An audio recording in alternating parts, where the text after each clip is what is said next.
We want to start everything with a prayer and in a good way. Since this project was taken to ceremony and asking ancestors for guidance and for permission, it's always just appropriate to start with a prayer.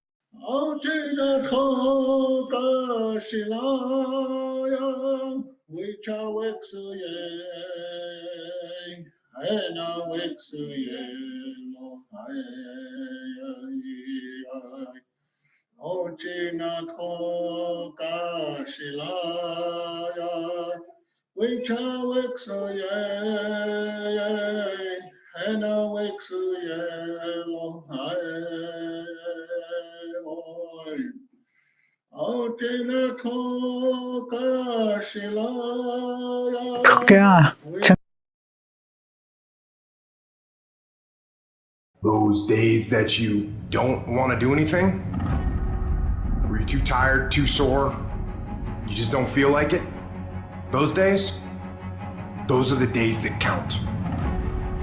When you have those feelings, it's even more important to step up and get some.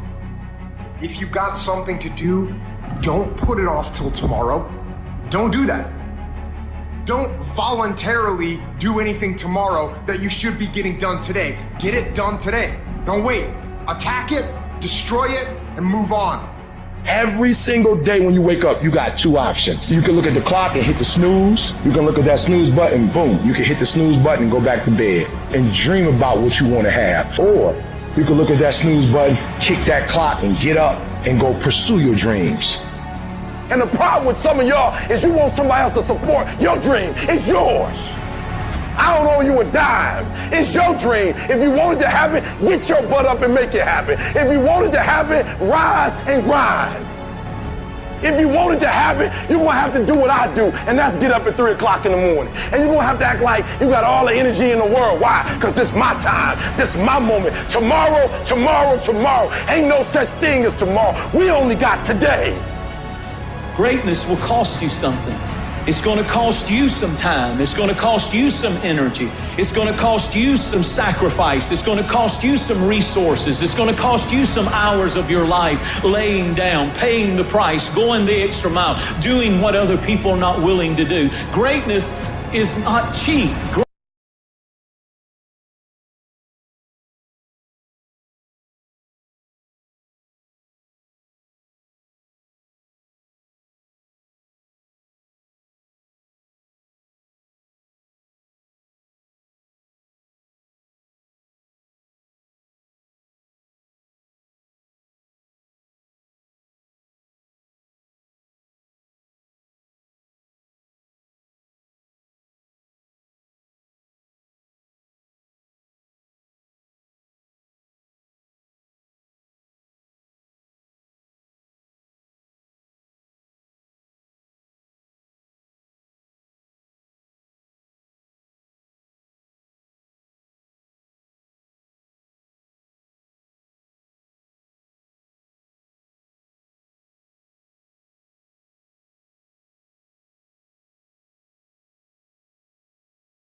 Sorry.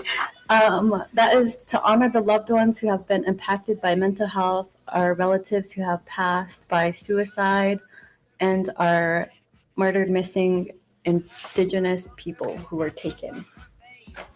Another event is a suicide prevention glow walk at 8 o'clock at the Rosebud Powwow Grounds on May 31st. This is also sponsored by St. Francis Mission Youth Group, Wachoni Wakan Health and Healing, and Togala Inagio.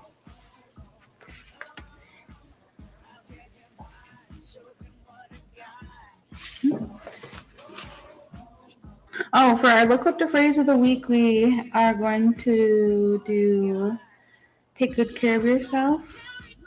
Right? That one? Diane, or which one do you want to do? Yeah, we can get Lexi Dwayne on the Okay. phone for that when you do that. Let's go ahead and introduce our guests.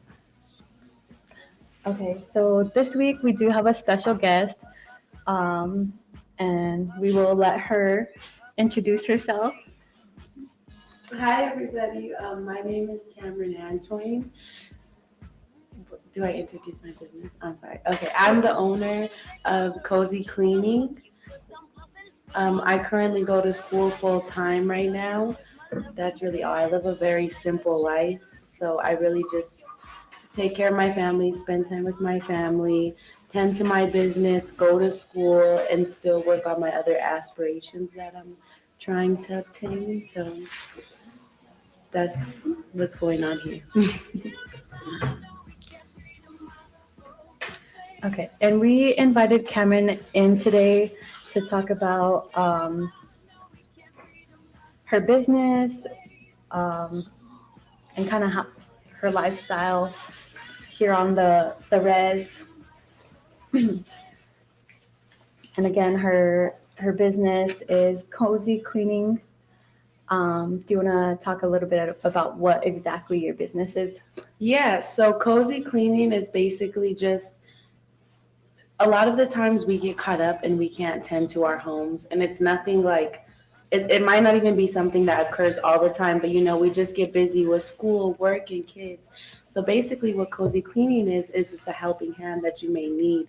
I clean homes, I clean small businesses, commercial cleaning when supplies is provided, I can do that.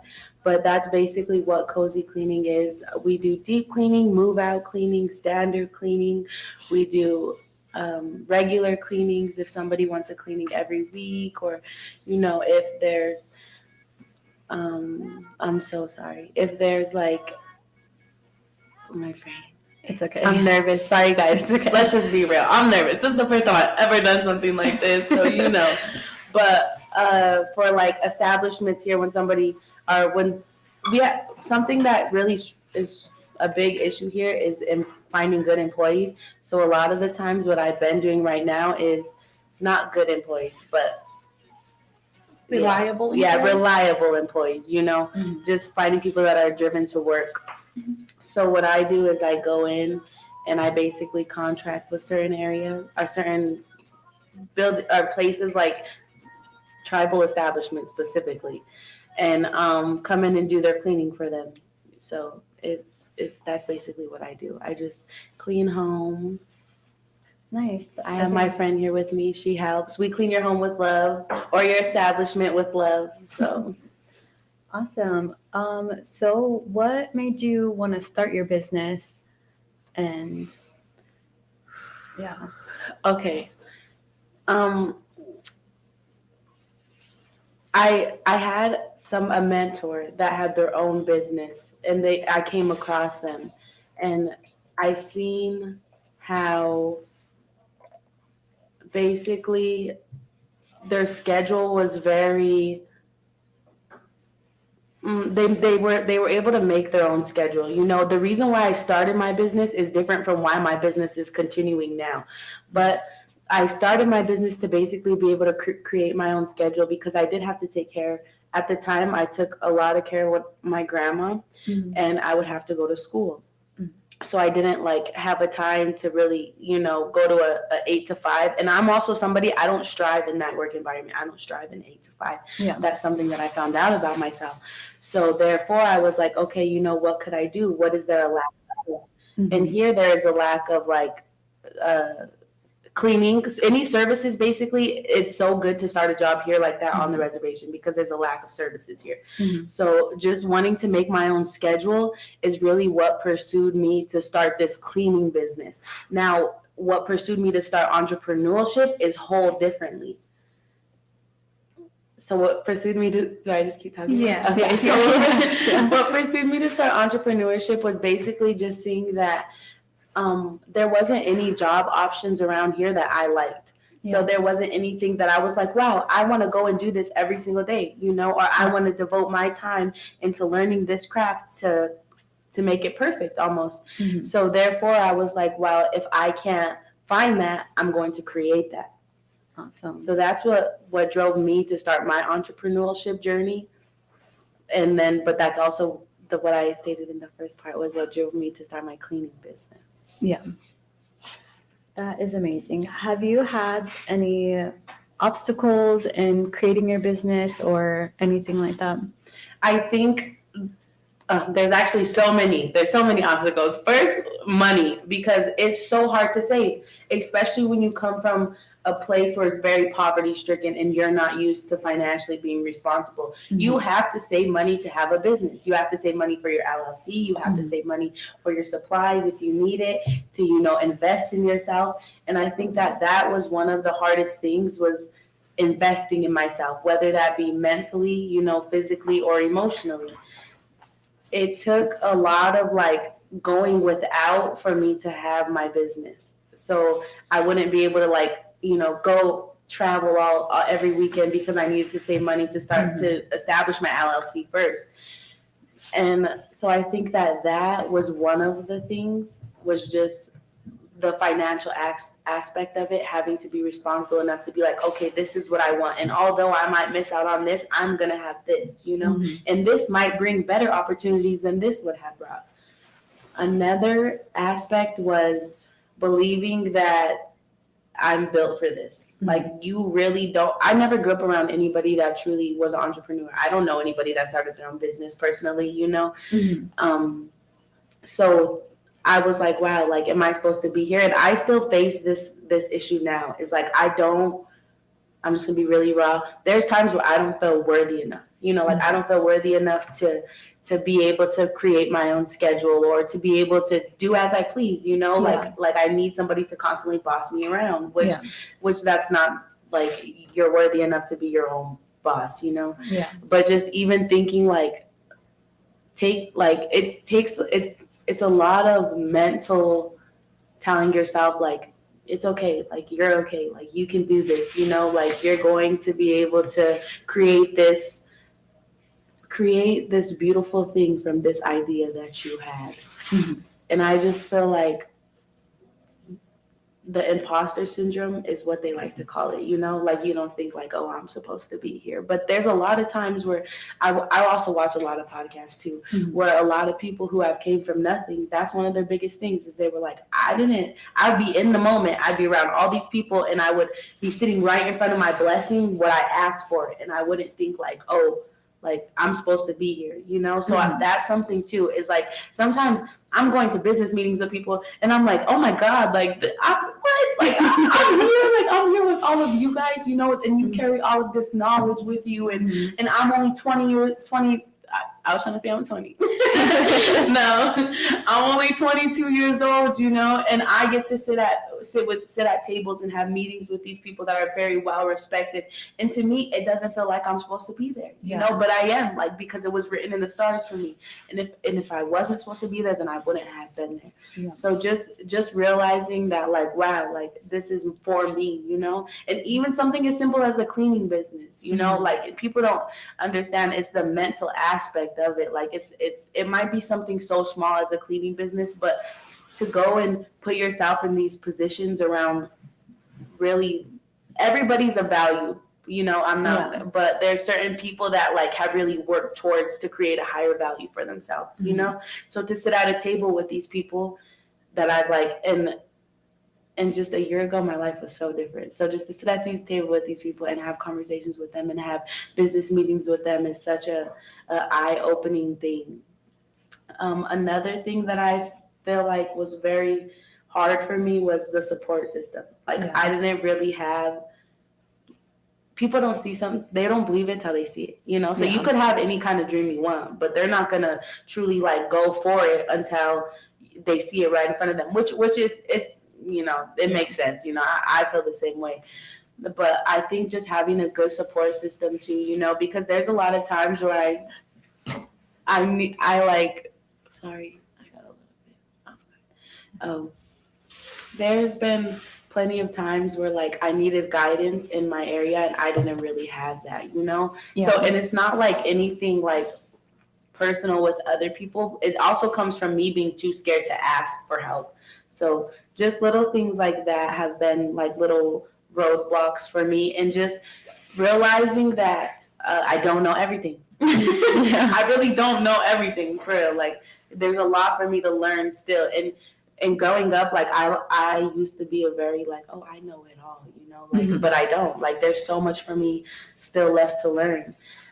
So I feel like those are really just genuinely like roadblocks that I've had on this journey of creating Cozy Cleaning, and while I'm still obtaining it and it's still in progression. It's just imposter syndrome, the willingness to invest into myself, and just having a good support system, like people that you can look to for guidance. You know, mentors are very important. I think that we can't get through life without them. You can't get through life by yourself. So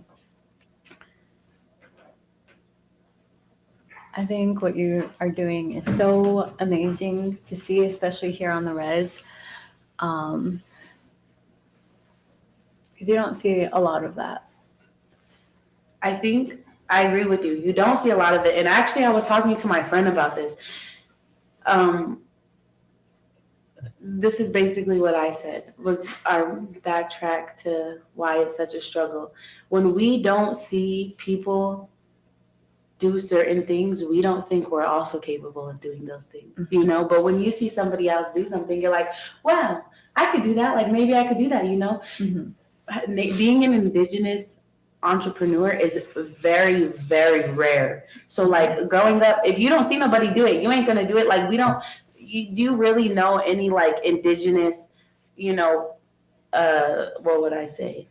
Like actors that come from here, you know, or just people like that? No. And you don't really see anybody else striving to go do it, because we're so secluded in this area that like we can't see anything past it. You know, so that's why it's so hard to get people around here that are to open up their own businesses or to do something outside of the box. And it's not a bad thing, you know. It's just something that you need to be aware of. Like just because it's not around me doesn't mean that I'm not capable of doing it. And that's with anything. That's with breaking generational curses. That's with goals. That's just with anything, you know. That's with unknown feelings, like feelings of peace. Just because peace isn't around me doesn't mean that I can't have peace. Just because I've never saw peace doesn't mean that I can't obtain peace, you know. It's just with anything.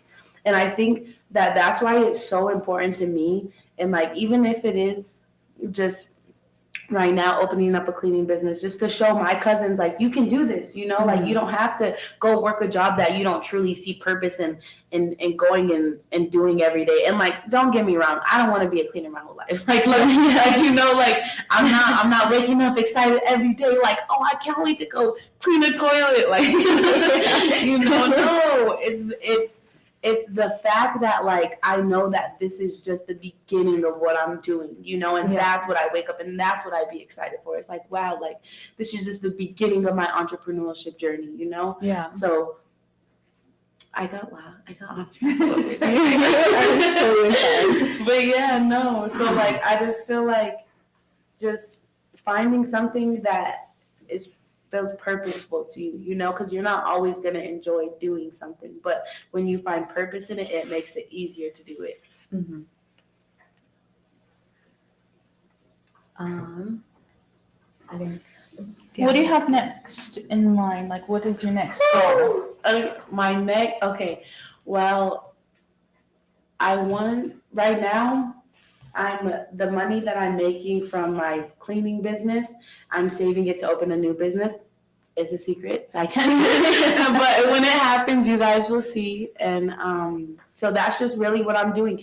And I hope other people take that like into account, you know, you don't have to be stuck at something. Even though I opened this cleaning business, I'm not committed to this cleaning business, you know. I can go, that's the best part about being in entrepreneurship.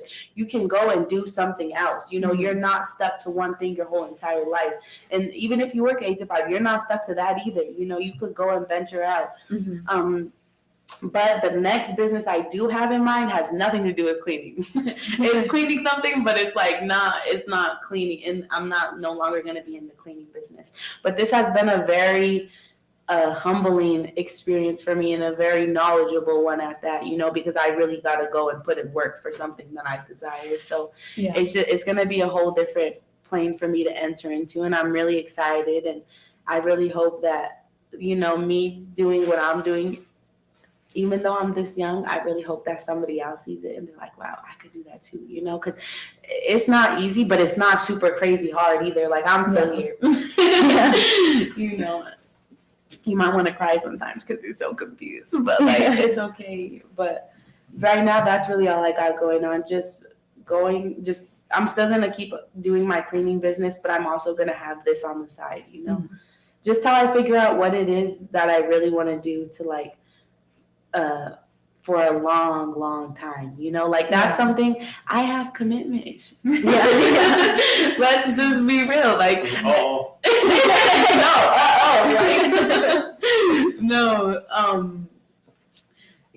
so like I get really bored of things really fast. Like I constantly need something to like inspire me, you know, to make me like want to like, oh, I want to do this and this, and it's a bad trait whenever you have something like also big that you're working on too, because you can't just I can't leave my whole cleaning business, you know. I'm gonna have to find somebody that can hold it down. So before I move on to something else, I am gonna find somebody that, you know, I can entrust so I can solely focus on this. I'm gonna be so honest with you. My cleaning business came so last minute. Like, this isn't something I planned out for years. Like I came across somebody and they were like, yeah, well, you know, a cleaning business is good. And I was like, oh, okay. Like, you know, and not gonna lie, the first 2 months, I didn't take it seriously. And I'm just being very transparent because I'm not going to sit here and say, oh, yeah, I went hard since day one. You know, I didn't go hard. Like, I didn't take it seriously for 2 months. And I prayed about it. And then God presented me with this crazy opportunity. And I was like, thank the dorm. I want to say it's the dorm. The dorm presented me with a really good opportunity. And I'm so grateful for everybody over there. And it was at that point that I was like, wow, you know, like maybe I should take this seriously, you know. And then so that's kind of where it started. Like, I really buckled down, and because I was taking appointments before then, but it wasn't as frequent, you know. So like, it was hard for me to like really become devoted to something. But even that, like, this is my whole business, and I wasn't as passionate about it at first. And now, like, even from when I started it in November to right now, like, I feel so much more passionate about it.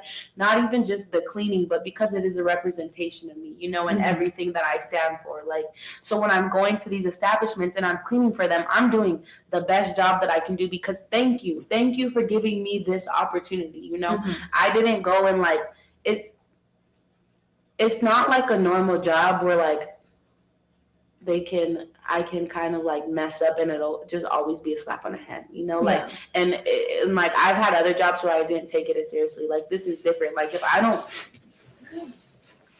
I don't perform to my full capacity, I could lose out on something great, and that will solely be my fault. You know, it will be no one to blame. I'm not going to have a backup plan.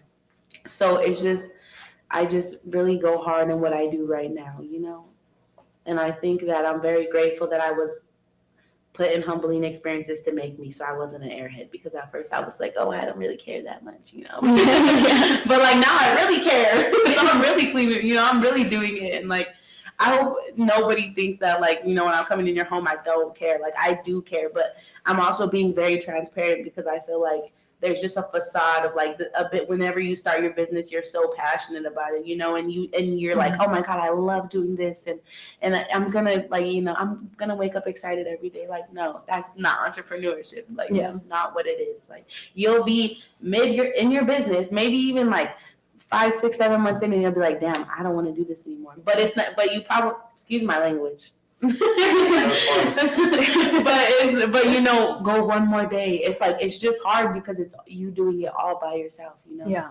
You don't got a team. You don't really got anybody like to be like, oh, like for guidance. It's really just you. So Yeah. And I think, What are some of the things you do for your mental health? yeah. for my mental health, personally, I like to be at home a lot. I used to go to the gym. I don't find as much. I don't know what it is in my head right now, but you can't get me to step into the gym. Like, I ain't finding peace there. I look at them like, why is everything so heavy right now? No, I really enjoy being outside. I enjoy being around my little brother. My mother just had a baby, and every time I go around him, it's like every single sadness and anger and frustration that I have, it leaves my body when I'm around my little brothers. So I be around them. I'm somebody, when I go through things, I have to get away from everybody else. Mhm. So I go to counseling. I tend to do more things that like involve inward, rather than Yeah. going out and being around people. So I find that when I go through things mentally, I go into a sense of solitude because there's clearly something that needs attention within, and I'm not going to figure that out, me personally, being around other people. Yeah. Like I won't, the way my brain works, I won't be able to I'm so worried about what everybody else is doing and making sure they're okay when I'm around people that I don't have the time to tend to my own garden. Yeah. So usually when I'm going through things, I just go into solitude. That's how I deal with it. Everybody's different, some people are extroverted. Yeah, some people like to be around people. Some people like to go to the gym. Some people like to work out. I just personally like to go on walks. And I like really peaceful things that don't require too much like energy, because cleaning is a lot of energy. So I already do a lot of things during the day. And actually cleaning brings me peace. So that's something else. So I've been pretty at peace lately. I get mad, I go start scrubbing.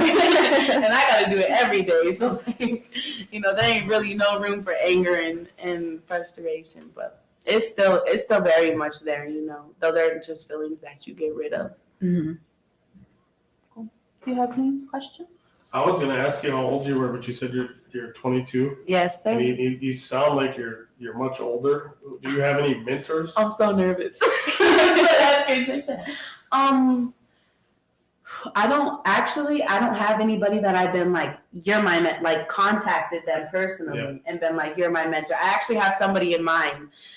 West Clone, I'm coming. If you hear this, you've done a lot of things that I'm very interested in. So I'm coming for you for guidance. I'm just waiting. Don't know what I'm waiting for. Maybe because I'm nervous. Like I said, I'm so nervous to talk to people in such different areas of my life but I know that when I go, they're most likely going to be very open, Yeah. So, and he's just done a lot of things that I'm like, wow. This is a little bit off topic because you're talking about mentors. What I really think is really cool with him is that and why I would choose him as my mentor is because not only does he run very efficient businesses, but he still takes care of his people. Like, kudos to you. So because that's a very big thing. And that's something I really prioritize is not only being able to run a sufficient business, but still taking care of the ones that you love, our community as a whole. But I would consider my mentors like my grandmothers. I've experienced a lot of things really early in life that have led me to this point in the way that I think. So I think that was my mentor, just life experiences and going through different things. But I've never really had anybody that I really went to for guidance. I've always been somebody I can't ask for help. It's really hard for me to ask for help. Yeah. So I do a lot of research on things. So yeah, I would like to say that. That's what I was gonna get at because I always had side jobs. I DJ'd and did other stuff, and I never really took any of that real serious. It was just kind of to make a little bit of money. Until about 2 years ago when we opened up IET Management and I started working here, and I meet a lot of elders and stuff like Dwayne and a lot of their words of wisdom. But what I end up finding myself doing is I noticed my friend base really shrunk when I start taking stuff serious. I'm kind of like what you're saying. When I go home, I'm usually by myself. I'm working. And so the friends kind of shrunk, which is good because you want to surround yourself with people with that same level as you, and you sound like you're up on a higher level. So I imagine the friends that you're around, if you have, if you have are probably at that same level. And then also I do a lot of like research, like you said, like I'm on YouTube quite a bit. And when I'm in a car, I'll find myself listening to like Eric Thomas or Jordan, where I'm listening to motivational speeches and just kind of, because you get burnt out, and I take on more clients than I should, but then I need that motivation. I need that kick in the butt. Do you do anything like that too? Do you catch yourself like listening to YouTube or listening to somebody else, or where do you get that motivation from? Yes, actually, I love podcasts. I manifested this. No, I love watching podcasts, specifically Jay Shetty.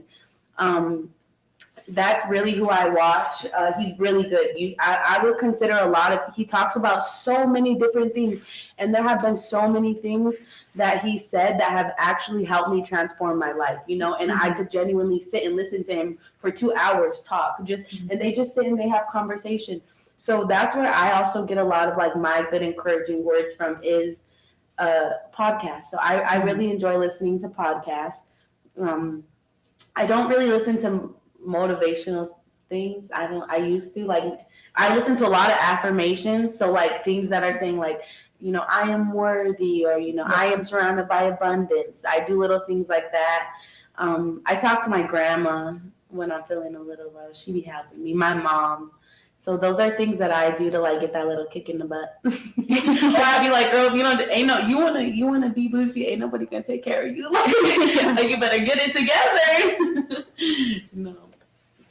And not to interrupt you, but you see Nicole up there says hi. And if anybody's listening, so you can find out right now if your family or friends are watching you, because you can tell them to get on their Facebook, Protector of the Sacred, and if they leave a comment for you right there below your headphone, you can see Nicole on the screen up there. Up here. So if anybody gets on there and wants to ask you a question or say hi, Cameron will see it. One of the things that Mel brought up this month is, what's the month, Melanie? Healthy Mental health awareness. Mental health awareness. And we also talked about in our Protector of the Sacred class way back in chapter 1, project 1, we went over this about having a clutter-free workspace. Like if your desk is messy, you tend to feel like, where's this paper? Where's that paper? You're all over the place. So can you tell us, like, having a clean place, what that does for you mentally? Me or Mel? You. I hear Mel all the time. I don't want to hear it right now. I hear her all day. Okay, so anybody who knows me knows I'm a clean freak. Like my house looks like nobody lives in it. It's so bad. I be like coming up. I be like, as soon as people leave, I be cleaning. But me personally, I feel like not even just my workspace, but my home space. If things aren't the way that I need them to be, and they aren't clean, and they aren't even, just things is like simply dusting, I feel like my mind is boggled. And I feel this way because I think it's because we spend so much time there. You spend so much time at your office, you spend so much time at home. Why wouldn't you want them to be comfortable places? We wonder why, like, we wake up and we're groggy, we forget to make our bed. Like they say that, not to call nobody out, it's just a statistic. They say you're more successful if you make your bed in the morning. So just, what was the question again? No, I'm sorry. It was having a clutter-free or a clean house or a clean desk, or how does that help you mentally prepare for the day or work better throughout the day? And there's somebody up there that just said, "Get it, girl." Do you know that person? Who is it? No, but it's not my mom. That's your Yeah. That's your mom. No, I love you, Mom. Thanks to her for instilling cleaning in me. She used to have us cleaning, but I think that it really helps. I don't know. It's just been something that has, like I said, has been instilled in me since I was a kid. Like every Sunday we would do chores. I don't know what it is like to truly live in a very like cluttered environment, so I can't really speak from that aspect, you know, like I can, because anywhere, even when I lived with my grandma, like as soon as I got there, I was regulating things, like we gotta clean, like, you know, we gotta clear out everything, because I know that like just there's unneeded energy within objects, you know, like just you could have something that reminds you of somebody and it's not a good memory and you have to see it every single day, you know, throw it out, clear it out, you don't have to see it no more. So I just feel like doing those little things to take care of yourself and your surrounding, because not only what you're feeling inside matters, but what's going on the outside matters too, you know. Maybe I haven't really met like a person, I don't really know like somebody that's like really cluttery and like that. So I'm so cluttered. But you seem like you're peaceful, so I'm like, you don't see my house. It's so bad. I'm like, yeah, but like that's a question for you. Do you think that like your clutter makes you not like as a peaceful, or do you think it causes you stress? Like It definitely does. Like whenever I'm home, like I'm not focused. Like I want to clean so bad, but whenever I have my boys with me, it's like I have to be tending to them. I have all of their toys. I need to organize their toys. I need to organize their clothes. I need to organize like all my cleaning supplies, all of our kitchen stuff, everything. So everything is all over right now. But so I've been wanting to try to contact you. But I'm the same way. Like I don't want to ask for help. I don't want to bother anybody to help me. So, but we can't take on the world by ourselves. yeah. So I'm like, she has this business, and I always say like, if there's somebody that will like, I can pay to clean my house, then I will pay them. Yeah. So, and just know, like, I think a lot of it comes from like people thinking like I'm gonna be judged. I will never judge you. Like I know what it's like to live, I know what it's like to be from. I know what it's like to go through things. I know what it's like to be from here. Like we all start somewhere. And who would I be to go inside somebody that trusts me enough to come into their safe space? Like so that will never be a worry. And don't worry, I'll never tell nobody how your house looks. We locked in. No. But yeah, so it was just very hard for me to speak on that question because I never really grew up in a cluttered environment, so I don't know how it negatively affects, the next person, or if somebody that is in that environment, if it doesn't negatively affect them. But Here you got one right up there. My mom saves useless things that somebody gives her. She's slowly my grandma. Do you have any advice for people that like to hoard stuff? For people that like to hoard stuff, it's not, I don't know. Honestly, some people see like I feel like with us, we like if we're given stuff or like we see something, like we want to keep it for like giveaways, and we're like, this is gonna be useful for a giveaway. But then we don't really. The giveaway comes and you ain't bring none of that stuff. That's all in your closet. You done saved it. No, my grandma's like, it's somebody's birthday present. I'm like, grandma, somebody gave you that for your birthday. I'm not really. Honestly, I feel like. Why, like, there's a reason why we do everything, so do you have attachment issues? Like, is that why you feel like you need to attach to every single thing that's given to you? But I also agree with you. I've kept every single birthday card my grandparents have given me since I think the first one that I remember was when I was like 12. I'm 22, so you ain't getting me to throw those away, like, so I just think it's like figuring out what is valuable enough to keep, and do you have the space? Like you could keep whatever you want if you have a mansion. Like can't nobody tell you nothing. But if you don't have the space and it's creating discomfort for those around you, then it's not a good idea. Yeah. Thanks for sharing, Nicole. Which community has the biggest cockroaches? I'm just kidding. They wouldn't even be here. It's Pine Ridge. Yeah, they'll be carrying mice around. No, I'm just kidding. Anybody from Pine Ridge. Do not come over here looking for me. She's not kidding. All right, we're going to give these girls a little bit of break, get some water. We're going to play a quick video that Sam made for us. We'll be right back.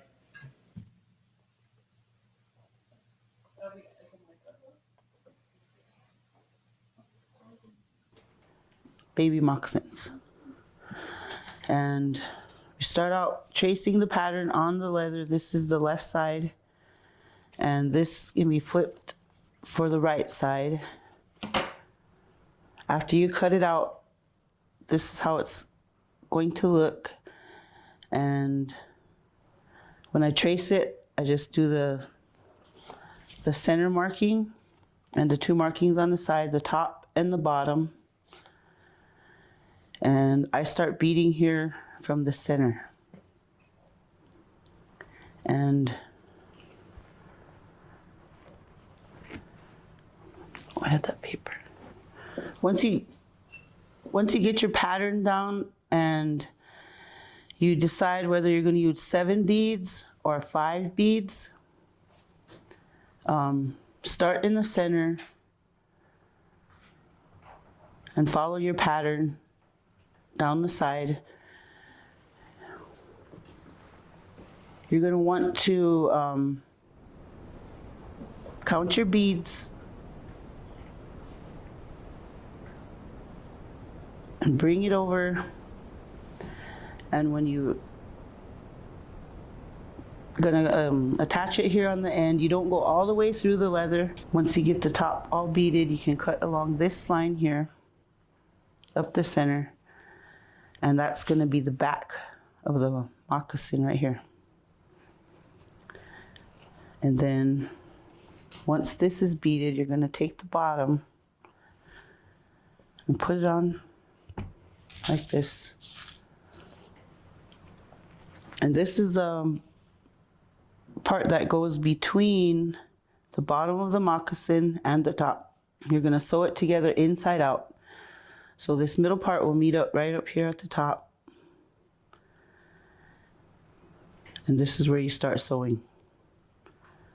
You sew down the edge, and it's gonna look like this. There's the bottom. And once you start sewing, these sides will come in, and they will go all the way to connect down here to the bottom. And then you start up here and sew around to the bottom, and you sew up the back.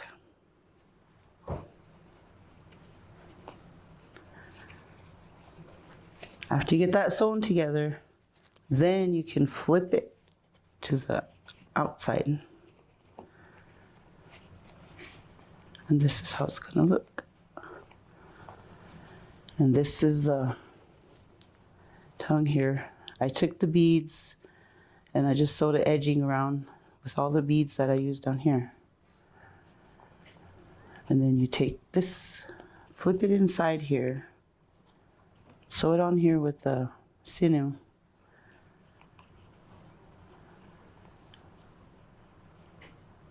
We'll take an awl and put these holes here on the side and thread your lace through.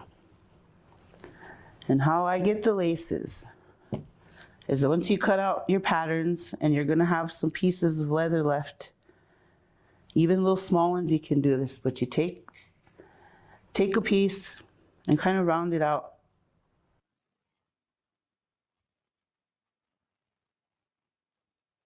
And kind of round it out.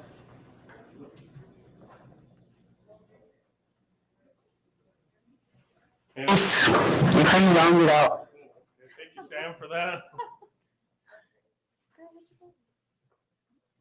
And And kind of round it out. thank you, Sam, for that. And kind of round. Sam, for okay, we should be back on. Right now? Yep. Hello. We are back.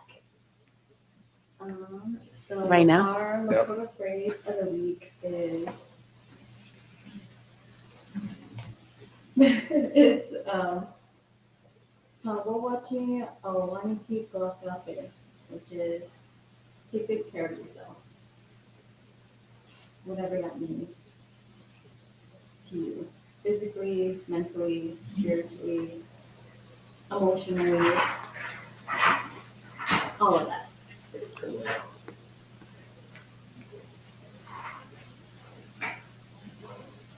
Ouch.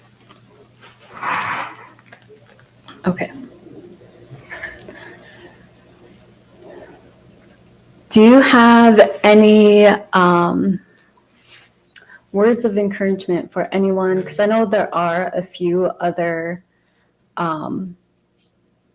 young people with businesses, and probably some other young people who are thinking about wanting to start businesses, or maybe them watching this or even seeing other people do it. Do you have any like advice or words of encouragement for them? Yes, there's no right time to do it. Like the longer you wait, the longer it's going to take you to ever know your full capacity, you know? I would also like to say that it might just only be you believing in your dream, but that doesn't mean that your dream isn't going to happen. You know, others can't see your dream, but it's not meant for them to see. It's for you, you know? So I think just realizing that although you might want love and support from the outside, you're not gonna not make it because you don't get it. You know, like you're not like it. Eventually, you're gonna get it, but in the first beginning, if you don't get it, that doesn't mean that you're worthy of it any less. So I think just knowing that, like, wow, I can do this, and not being scared to fail. Don't be scared. You're gonna. Oh, that was loud. You're gonna fail. You know what I mean? Like you're gonna mess up. But like you live to see another day. You live to learn from what you went through. So I think just not being scared of failure, you know, and just wanting to take the risk and realizing that if you don't bet on you, how would you expect anybody else in this world to bet on you? You know, like if you can't see your potential, nobody else is gonna truly see. And what is the word? They're not gonna see and care to tend to your potential, you know? Like they might see it, but it's like, oh, they don't even care enough to tend to it themselves. Why would I take the time to do it, you know? So I think just truly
historical questions and some of the protocols that our ancestral people have been practicing for many generations. And it kind of stopped for a while there, but it kind of came back up again, and now it's starting to become a common practice amongst our people. So there's a great deal of difference between tourism and a spiritual journey. Tourism is people from outside of our country, outside of our world, that come to see sites that have some significant history. And the relationship is just to see for themselves, for a vacation, and to see what it's like physically be there. And that's the European concept of tourism. So people spend a lot of money today. People from come all over to see the Black Hills, the surrounding areas, Badlands, the Grand Teton, and all of the countries that have significant history, historical names. And more so ever, all of these history had a stamp on it that has significant Native Americans history and culture. That's what draws the people from all over the world, all over the international community, to come to see our people, our land, and our history, the environment. And only because Native Americans used to, particularly Lakota, the Cheyenne, the Arapaho, the native tribes made their history, that's their homeland, and a lot of stories, a lot of literature. So it really attracts a lot of attention throughout the world. That's a tourism journey. It doesn't mean anything to the people just so they take a few pictures and take some souvenir items and go home again. And they can say, yeah, we saw the Black Hills, we saw South Dakota, blah, blah, blah. But the other difference is it still exists from hundreds of years. A lot of years have passed at our homeland and our sacred beings, our sacred sites, has been a journey, a spiritual journey. So there used to be a common practice when certain time of the year, maybe May, June, July, the families and the communities will get together and it's a journey. It's a quest for renewal of their spiritual and mental well-beings of the families, the appreciation of our ancestors, and preparation for the future generation.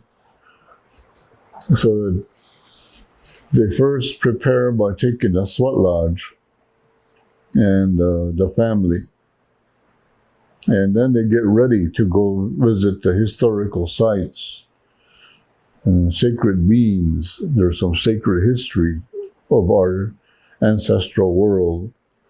And it's a sacred journey, so it's like a ceremony. You know, they go on a journey to visit sacred sites, and then they end up coming back home, and that completed their yearly journey and prepare for another long winter. And that was a common practice for many years. So the first approach to a journey is today people must have a sweat lodge.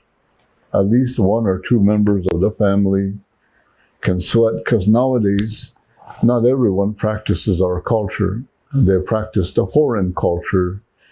They practice the Western model life. So those people that still stay in touch with their cultural life, they ask, what is a sweat lodge? What is a inipi?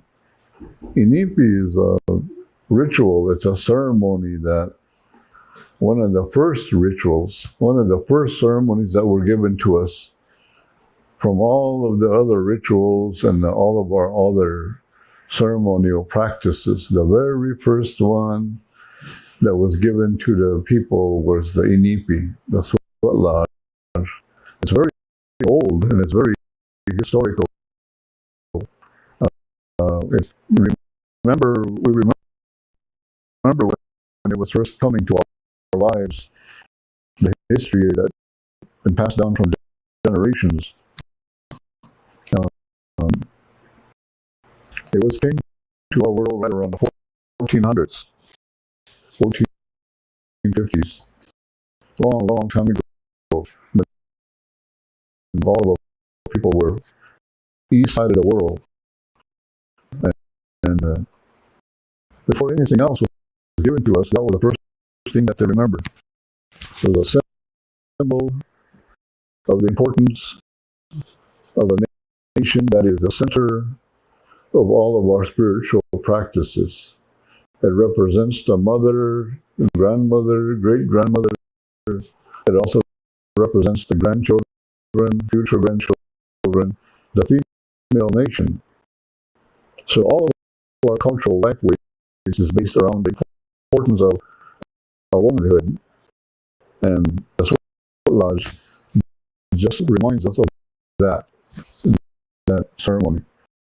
We go in there to purify our spirits, our mental health, our well-being by steam of the heated rocks, the fire, the water, and the prayers that go with that. It's a general practice, but it really means that you're cleansing your spirit being, your human being. You're cleansing yourself before you take a sacred journey onto our ancestral sites. It's a sacred ceremony. So once you take a sweat and then you gather your families and everybody has preparations, each person can take tobacco ties. The tobacco ties concept came around late